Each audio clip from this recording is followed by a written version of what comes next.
Welcome back to The Look and Sound of Leadership, an ongoing series of executive coaching tips designed to help you be perceived in the workplace the way you want to be perceived. I'm Tom Henschel, your executive coach, and today we're talking about the rising executive.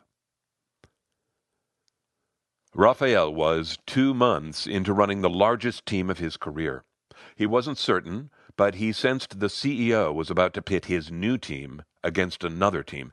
If that happened, one team's business would win out over the others. No jobs would be lost, but years of work would get suddenly sidelined. If he was right, if a competition between teams was coming, Rafael wanted his team to win. He said, "But it's hard to get everyone pulling together when a lot of them don't even know me. I mean, maybe they know my name, but I was in a whole other part of the business." "What have you done so far?" I asked. "With the team, I'm falling back on my 3 tried-and-true tools. I think they're working. We'll see." "What are they?" I asked. "The first one I learned a long time ago. An old boss of mine used to say, people don't know their jobs. He meant if people weren't clear on their roles and responsibilities, it's my job as team leader to clarify it. So I'm talking with people about their jobs." I said, "You're clarifying their roles and responsibilities." "Oh, no, I don't know their jobs. I mean, some groups are working on projects I've never heard of before.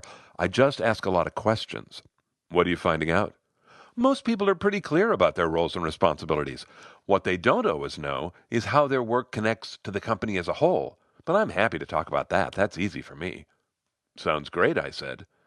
He said, "The hardest part of these conversations for me? Listening. You know, I've always got an opinion about things. But if I'm going to build this team fast, I know I need to hold back, listen more, be judgmental less." I said, "Strength through listening. There's something very zen about that. I love it." He said, "You know what I've taught myself to do during group Zoom calls? I ask a question, and then I put myself on mute. It makes me listen better knowing my mic is off. And you know what else? I think it sends a message to everyone. They can see my mic is off. The message is, keep talking. He's listening." "That's nice," I said. "Is that tool number 1, talk to people about their jobs?" "And listen to the answer, yeah. And then I give a lot of feedback. That's my second tool, lots of feedback. I'm so grateful I learned how to give good feedback. What a difference it makes." I asked, "When it comes to feedback, what are you particularly good at?" He thought for a second, then said, "I'm good at stating my intention, telling someone, here's why I'm telling you this, these are the goals I have in mind for you. I think I help make it a positive experience." I asked, "And where are you still growing your feedback skills?" He said, "Using fewer words. I still put a lot of padding around my feedback. I'm getting better at being more direct, but I've got a long way to go." These are great, Rafael. So what's number 3? Be a good resource. I mean, listen, I haven't been in the position that long, but it's pretty clear to me. There are things I have access to now that I didn't have before. I want my team to have everything they need. If I can get it for them, I will.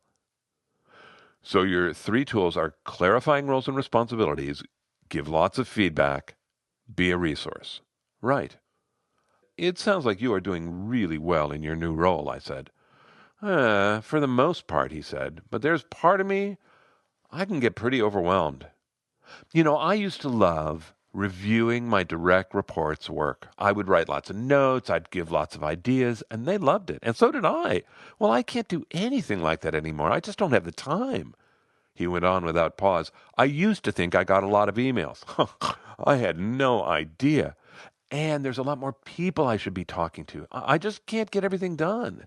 I don't feel I'm doing so well in those departments." "So what happens?" I asked. "Most nights I'm back at the computer after dinner." "Oh, how's Neil with that?" I asked. Neil was his husband. "Oh, he's still excited that the promotion happened at all. I think he'd be happy no matter what, at least for now." "And what about you, Rafael? Are you happy about the promotion?" "Mostly. I mean, it's not easy, but yeah, mostly." "And," I said, "a little overwhelmed sometimes." "Both. Yeah. Oh, and then my imposter syndrome shows up sometimes too," he said. Really, what's that like these days? Oh, same old, same old. All my demons come out. They tell me all the ways I'm over my head and making a complete fool of myself. But I am practicing talking back to them. I tell them, go back where you came from. This is a marathon. We're barely out of the gate. I'll call you if I need you, but not now. Goodbye. Rafael and I had been talking about confidence since our very first conversation. I'd heard many variations of his self-talk. He was getting quite good at it. He asked, besides my three tools, are there other things I could do to get folks in shape?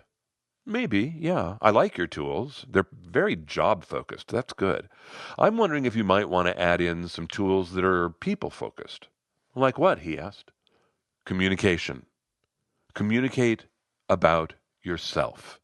Help them get to know you. Tell them how you operate. Tell them how you like to get your information, how you like to see data. Tell them how to succeed with you. He said, you know what? We're doing a Myers-Briggs exercise next month.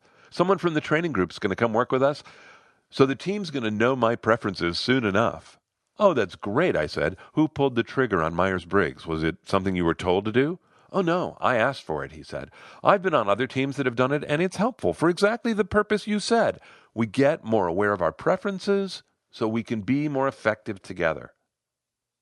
Then he asked, so aside from communicating about myself, are there other people tools I could try? I said, this may be a variation on the same theme. Be transparent with your leadership. You will know things they don't. Share what you know. Tell people what it looks like from your altitude. Tell them where you are in your decision making. Tell them what you're thinking. He nodded as he imagined doing that. One thing I'm discovering in this role is people want to hear from me. They want to know what I think. I mean, that can be hard for me sometimes, but I understand it. Hard how? I asked. I'd prefer not to be the center of attention, but this job demands it sometimes. When I feel my fears welling up, making me want to hide, I've gotten pretty good at kicking myself in the butt. I said, like talking to your demons. Well, different, but yeah, you could say that. I asked, so if you think about my people-focused tools, communicating about yourself, being transparent with your leadership, what might stop you from doing that? He considered my question, then said, if I think my ideas aren't perfect yet, that might stop me. I'd want more time to work them out, make them presentable. You know, it would be like showing a dirty room. Oh, God, I laughed. You and I must have shared a mother. Then you understand, he said. Who wants to show something before it's ready, right? I said, you know what I do in situations where I'm speaking off the cuff? Prefacing. I tell people what I'm about to say. I'll say something like, let me tell you how I'm thinking about this right now. It might change later, but as of this moment, what I'm thinking is, and then you just tell them. You don't spin it. Don't put padding around it. You're just reporting the progress of your thinking. He considered this. He said, almost to himself, I'm actually pretty good at knowing my thoughts. I'm just not used to narrating them. He went on, still reflective. Prefacing might help me change my negative reflex. I've been noticing that often my first comment is negative. Even when I'm feeling pretty positive about something, I'll start with something like, well, the problem with that is, or what we'll have to watch out for is, it just starts things off all wrong. I'm working hard to make the first thing I say be positive. Prefacing might help with that. I agreed, delighted, having never connected those two ideas before. He said, am I right if I narrate my thinking? I could also add in why. Why is this important? Why am I thinking about these things? Oh, yes, Rafael. Telling people why is always a good idea. Like, why are all these tools so important? Because they'll make the team come out on top. And, I thought, because it gets them flying towards the look and sound of leadership. Oh my goodness. This is one of those episodes where I worry that I fire-hosed you. There were a lot of ideas, a lot of tools, a lot of scripts. I hope you weren't overwhelmed. So let me just begin by unpacking one idea. This episode is called The Rising Executive. This episode is about changes that happen when you step from one level of an organization to another. When you get a promotion, when you are the rising executive, all the things that you've heard so far, those are all tools available to you. Here's some additional ideas that you could consider. First, you are stepping onto a different landscape. Not everything's going to be different. You're still in the same country, but it is a new district. The climate is different. It is hotter. There is pressure. Do you remember the section where Rafael listed all the things that were weighing him down? Then the flood of emails was just the beginning, right? He was working at night after dinner, and that was new for him. Being in this new territory is just more work. That's true. Plain and simple, it is more work. I talk with a lot of leaders who flat out say, I would never want my boss's job. I don't want to work that hard. Those people look up to the next level. They see how hard it is, and they say, not for me. Thank you very much. And I say, good for you. I'm glad you know what your tolerance is, because it's true. There is more pressure up there. It can be a lot of pressure externally and internally too, right? Rafael talked about his demons. He talked about needing to be the center of attention, even though it is not his preference, and that he just had to get on with it. That is true. One of the burdens of leadership is that you become highly visible. When you screw up, and it's inevitable, you're going to screw up someday, right? So when you screw up, a lot more people are going to know about it. You okay with that? Do you know how to manage yourself in the face of that? A different internal challenge that Rafael talked about was not letting his perfectionism slow things down. You remember he said, well, no one likes to show a dirty room. Well, you know what? Sometimes as a leader, you need to move forward before you feel ready. You would love one more month of data, right? But that is you being managed by old rules. You're in a new place with new rhythms. You have to move forward even if you don't feel ready. What we're talking about here is managing your internal pressures, right? Talking back to your demons, not being ruled by perfectionism. What this is really about is about self-awareness. It's been a long time since I have blown this trumpet, but I'm going to say unequivocally, you cannot achieve the look and sound of leadership tomorrow without having more self-awareness than you have today. You have to grow yourself. And if that feels like a challenge, good. There's a whole bunch of episodes in the archive that might help you. Use the filters negative self-talk or perception, how you perceive yourself. There are links in the show notes. Please go help yourself. There are two more thoughts I want to share about the rising executive, and I will right after this month's gratitude. I want to begin by just saying how much I've come to love sharing my gratitude with all of you. Celebrating with you gives me real joy, so thanks. Longtime listeners know, every year in December, I draw back the curtain on the Look and Sound of Leadership team. This is the one time every year where I express my deep, deep gratitude for the people who put this together month after month after month. First, there are 4 editors who read my work. I promise you they make it better every month. They are Nancy Brewer, Graham Burns, Tom Mannheim, and Nancy Schanfeld. Thank you to the 4 of you. Thank you so much. Then, the 2 pillars who keep our company going. Paul Eisen of Eisen Design and George Avellino, web architect extraordinaire. The 2 of them make this magic happen every month, and they are my partners in the creation of the new website that we are all making for you. To all 6 of you, Paul and George and the 4 editors, thank you. Really, you make the work sparkle, you make the work fun. I'm very grateful. I'm also grateful to the enormous number of people who completed the listener survey in November. That was amazing. As promised, I am giving an hour of coaching to 2 people whose names were chosen at random. Actually, in truth, George programmed the system so it would select random names. I'm going to have an hour of coaching with a listener in Houston and a listener in Hawaii. I can't wait for that. And thanks to all the folks who filled out the survey. We are going to have another one after the first of the year. Meanwhile, in this crazy world of ours, people continue to post reviews in various platforms. Thank you this month goes out to, from Canada, Shiro Fabulous. In the United States, Pyralinis.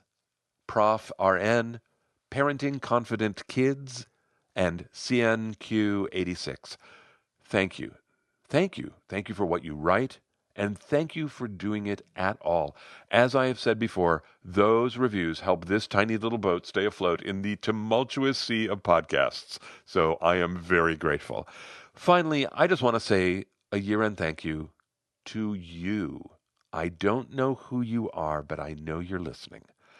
No matter who you are, no matter where you are on the planet, thank you for choosing to spend a little of your time with me in your ears. I am so very grateful. Thank you. Okay, 2 last ideas about rising in your organization. 1, resources. When you get to this new territory, the currency is different. The power exchange is different. One part of your job is going to be to remove roadblocks and barriers for your team. And what I promise you is that there are levers to be pulled that at first are going to be invisible to you.